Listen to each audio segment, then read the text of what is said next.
it intent to come up with something that can be considered perjury or a lie. The information that was provided in that February 4th letter was gleaned by the people who drafted the letter after they interacted with people who they thought were in the best position to have the information. Okay, now the way... Stop right there. They ordered subordinates who weren't part of the program to write a letter. That'd be like if the cops came here to question, let's say, me for a hit and run they think I hypothetically was involved in. And they're here to interview Alex Jones, and I won't talk to him. I just say, go talk to the secretary. And then, of course, the secretary is going to go, I don't know if 2 weeks ago Alex Jones ran over somebody and drove off from the scene. And then it turns out that I did run over the person. And then they're sitting there going, well, that was because the people who were involved didn't know anything about it. That's right. And you had people, when you were subpoenaed by Congress, go and lie for you who supposedly weren't involved. And it turns out you have publicly said you didn't know, and now it's known that you did know, and that Janet Reno Napolitano, that's right, Miss Napolitano, Mrs. Janet Napolitano, I'm sorry, confused her with Janet Reno, same type of criminal creature, same clone, whatever, off the same devil's apple cart. Here they are. Here they are. Just in everybody's face, lying, and the memos, CBS has them, oh, we're going to do this and blame the Second Amendment, won't it be great? Yeah, what a bunch of dirtbag crooks. And if you don't think these people won't stage terror attacks, that attorney general was the deputy attorney general when Oklahoma City happened and was in it to his eyeballs. He's a very dangerous person. That's a hardcore criminal. People are like, that's shocking to say. Hey, they ship guns into Mexico to blame it on the Second Amendment. Okay, let's finish up the clip as we go to break. We'll come back. Here it is. Now, that's a question of what, because there have been inconsistent submissions to Congress. You yourself testified that you'd only heard about it a few weeks earlier, and then in November you said it probably was a few months. As late as October 7th, in response to allegations that you lied on May 3rd, you wrote to Congress your statements on... All right, we'll come back with more of these dangerous terrorists. And look, those aren't just words. These are terrorists caught. Optic. All right, ladies and gentlemen, we are back live, and we're tracking this out-of-control criminal government that does whatever it wants, whenever it wants, however it wants. And again, it's not fun. This is not a game. It's not a joke. We have a government that ships guns into Mexico to get people killed so they can take our guns away. That is terrorist. Face it. And driving into work this morning, I saw not one, not two, not three, not four, but 5 state police cars in a 20-minute drive writing people tickets. And I watched them. They were pulling cars over that might have been going 5-6 miles over the speed limit. I mean, it is so incredible to see this kind of stuff going on. It is so amazing to see this type of garbage. Here they are nickel and diming people while they have a completely criminal government, and it's on record that illegal aliens across the United States are above the law, and the state police all over the country just leave them alone. And the state police have admitted it to my face. But while the citizens have the book thrown at them so that the state of Texas could buy a $600,000 34-foot speedboat to interdict criminals on Texas waterways. We sent a crew out yesterday when they were showing it off to the media. You could buy 6 boats. I went and looked it up that were as big as this and almost as fast for the same price. But why not? They've got plenty of money. Why not have $10 million helicopters everywhere harassing people? While mafia government sits there and robs the daylights out of everybody. And it's the same all over the country. You hear about small town mayors giving themselves $800,000 a year. You read about this stuff and it just goes on and on and on and on and on. Let's go ahead and finish up with the The clip's done. We played all of it where he's up there saying nobody at the DOJ has lied. And he says it has to do with your state of mind. I mean, just the arrogance of these people. And then look at this article out of USA Today. White House unveils new strategy to combat homegrown terror. The White House unveiled a strategy Thursday aimed at battling homegrown terrorism that emphasized better coordination with local authorities. The United States has made significant progress in degrading al-Qaeda's capabilities, who they put in charge in Libya and get on airplanes. I mean, it's just pure bull when you know about this stuff. President Obama noted today that 22 of the top 30 al-Qaeda operatives have been killed or captured under his watch. Intelligence officials suspect the terror organization is increasingly focused on seeking U.S.-born collaborators to carry out attacks. And it goes on to say they're now looking at domestic groups and fighting. The strategy has broad outlines for fighting extremism. And then you go through the national security strategy, and it's the libertarians, the gun owners, the returning veterans, yada, yada, yada, the normal deal. Shifting the whole thing over now, as you see with the TSA, PSAs, where every terrorist is a white person, clean cut. And every person reporting them is a so-called minority. We're already basically the majority in this country, all the, quote, minorities together. So, and they admit, yes, we're rebranding. So first they sold to white people, all the brown people are terrorists. And you go to the police shooting ranges, you know, that's who they're shooting, people in turbans or brown-skinned people in the little pop-ups.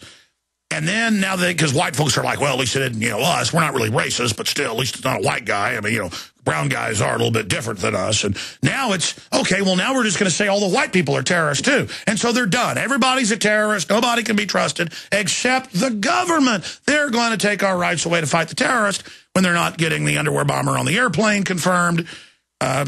Congressional testimony, when they're not protecting Major Hassan for 2 years on record, when they're not getting the shoe bomber on just mentally ill patsies, or when they're not shipping the guns into Mexico to then destabilize things and blame the Second Amendment. I mean, there it is. And imagine what else is going on with these people. It's incredible. And now in Tennessee, they're going door to door, and they went to a Mormon cannery. That's part of the Mormon religion, is be prepared. And they sell to locals who come there. And they went there, and it's reported Oath Keepers has learned that federal agents recently visited Latter-day Saints Mormon Church food storage cannery in Tennessee, demanding customer list, wanting to know the identity of Americans who were purchasing food storage from the Mormons. This incident was confirmed by Oath Keepers, Tennessee chapter president Rand Cardwell. Here is Rand's report, and it goes over it. And then I've got Channel 5 News, Channel 5 News in Tennessee reporting basically the same stuff. I mean, there's no end to this criminal government. We'll be right back. Okay, ladies and gentlemen, we're back live, and I have just gone into absolute anger mode by what's happening. I mean, even behind the scenes, I am on the verge of exploding because our country has got a case of serious tyranny.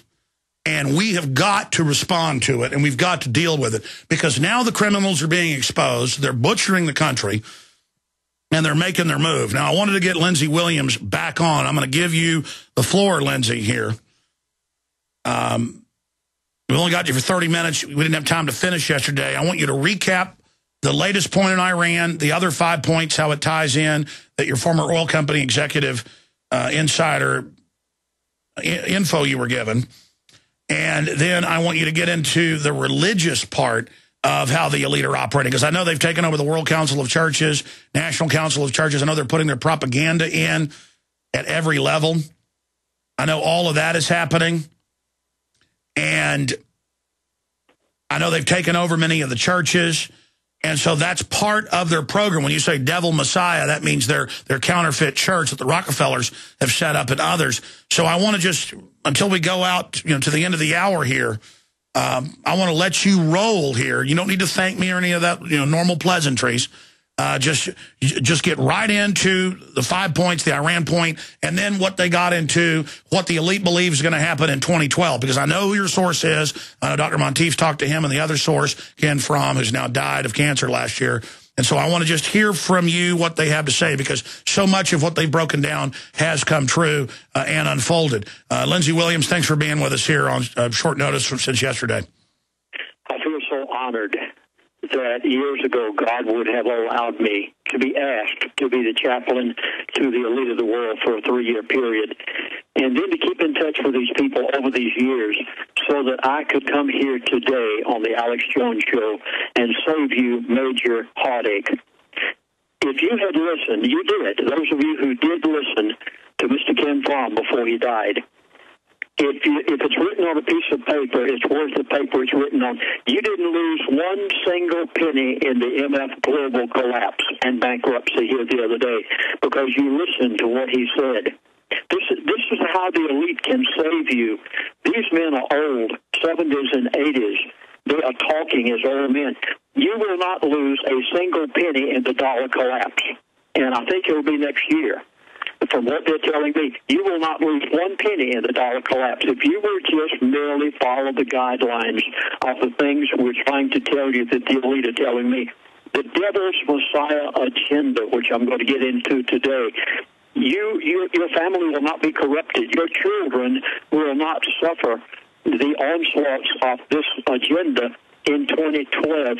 Because you have heard the truth right here on the Alex Jones Show, and you know what to do. Well, I'm going to try to do exactly what Alex just said. I'm going to try to give it as fast as I can. I'll begin, first of all, with Iran. I was contacted within the last week. This is only days ago. And my elitist friend let me know everything is going to happen with Iran. There is going to be a conflict with Iran, but it is not going to take place right now. Now, I know I'm sticking my neck out a long ways today. I have no choice. I must tell you what is being told to me so that you can prepare for what is going to take place. They want a conflict with Iran. Now, do you remember 3 years ago, I went to Mr. Fromm, and I said, is there going to be a conflict with Iran? He laughed over the phone and said, no, not for at least 2.5 years. Well, it happened exactly like he said. I'm telling you now, according to my elitist contacts, there is going to be a major conflict with Iran. It will probably take place well up into 2012.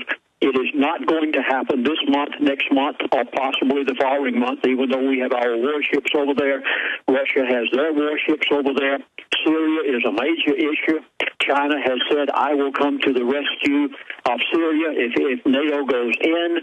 Iran has said that they will go to the rescue of Syria if we do anything over there. So that puts China, Russia, Iran, the United States of America on a collision course. I know it's right now so touchy. They showed a picture of our drone. They actually captured the drone that we sent over Iran and showed a picture of this thing that is a stealth drone. Unbelievable. My son showed it to me on the internet last night. All of these things are being done to harass, intimidate, every way they can to get Iran upset because they do not want Israel to shoot the first shot. They do not want the United States of America to have the shot that was heard around the world. They want to harass and intimidate and anger Iran to the point that Iran will do the first, and then it came out as to why. You know, sometimes it's really not what the elite do as much as it is the reason why they do it. And the reason why they're doing what they're